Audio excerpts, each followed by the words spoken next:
July 26, 2024 release ஆன Sun பிக்சர்ஸோட Rayan review பார்க்கலாம். வாங்க வீடியோக்குள்ளே போகலாம். இந்த படத்தை எழுதி தயாரிச்சிருக்காரு தனுஷ். ப்ரொடியூசர் வந்து Kalanithi Maran. Cinematography Om Prakash. Editor Prasanna G K. Music director A R Rahman. இந்த படத்தோட பட்ஜெட் அப்ராக்சிமேட்லி பார்த்தீங்கன்னா 100 கோடி போட்டிருக்காங்க. இந்த படத்தோட கதை கரு ரொம்ப சிம்பிள் தாங்க. தன்னுடைய குடும்பத்தை இழந்த ஒரு இளைஞன் கொலையாளியை தேடி கண்டுபிடிச்சி என்ன பண்ண போகிறாரு, இவ்வளோதான் கதை. இதுக்கு தனுஷ்க்கு சப்போர்ட் பண்ண கேரக்டர்ஸ்லாம் பார்த்தீங்கன்னா சந்தீப் கிருஷ்ணன், காளிதாஸ் ஜெயராம் ராயனோட சகோதரர்களாக நடிச்சிருக்காங்க. துஷ்ரா விஜயன் வந்து ராயனோட சிஸ்டராக நடிச்சிருக்காங்க. எஸ்டி சூர்யா இன்னொரு படத்தில் தான் ஒரு சிறந்த நடிகர்ன்றதை ப்ரூவ் பண்ணுற விதமாக இந்த படத்தில் வில்லன் கேரக்டர் பண்ணியிருக்காரு. ஃபர்ஸ்ட் ஹாஃபில் அவரோட ப்ரெசன்ஸ் வந்து கொஞ்சம் கம்மியாகவே இருந்தாலும் செகண்ட் ஹாஃபில் அவரோட பெர்ஃபார்மன்ஸில் தெரிக்க விட்டுருக்காருன்னு தான் சொல்லணும்.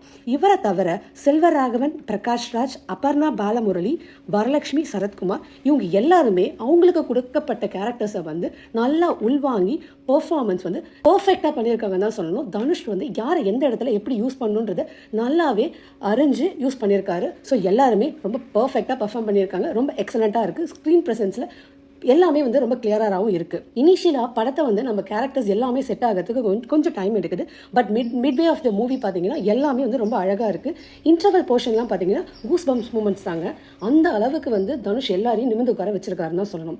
தனுஷோட 50வது மூவியான இந்த மூவி வந்து யூஸ்வலாக ரிவெஞ்ச் ட்ராமாவாக இருந்தாலும் ஆனால் இது தனுஷோட கையில் இருந்ததுனால இதோட விதமே வந்து வேறு மாதிரி தான் அமைஞ்சிருக்கு.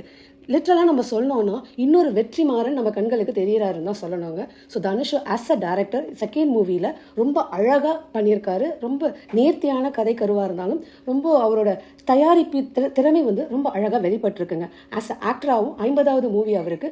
ஸோ அதில் அவரோட மெச்சூரிட்டி ரொம்ப கிளியராக தெரியுது. ஸோ ஒரு பர்ஃபெக்ட் பெர்ஃபார்மர் தாங்க சொல்லணும். அவர் இன்னொரு உச்சத்தை அடைவாருன்றதை நம்ம எதிர்பார்க்கலாம். ஸோ அடுத்தது நம்ம செகண்ட் ஹீரோ தாங்க பார்க்க போகிறோம். யார் செகண்ட் ஹீரோன்னு யோசிக்கிறீங்களா?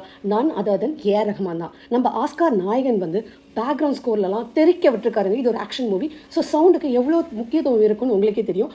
அந்த முக்கியத்துவத்தை அறிஞ்சு நம்ம ஏஆர் வந்து ரொம்ப அழகாக கொடுத்துருக்காரு.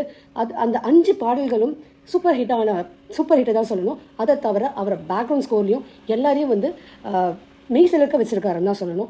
ஸோ இந்த படத்தை தேட்டரில் பார்க்கலாமா? வொர்த் வாட்சிங்க. கண்டிப்பாக போய் பார்க்கலாம். ஆனால் அடல்ட்ஸ் பார்க்கலான்றதான் நான் ப்ரிஃபர் பண்ணுவேன். ஏன்னு கேட்டிங்கன்னா வயலன்ஸ் கொஞ்சம் ஜாஸ்தியாக இருக்கிறதுனால.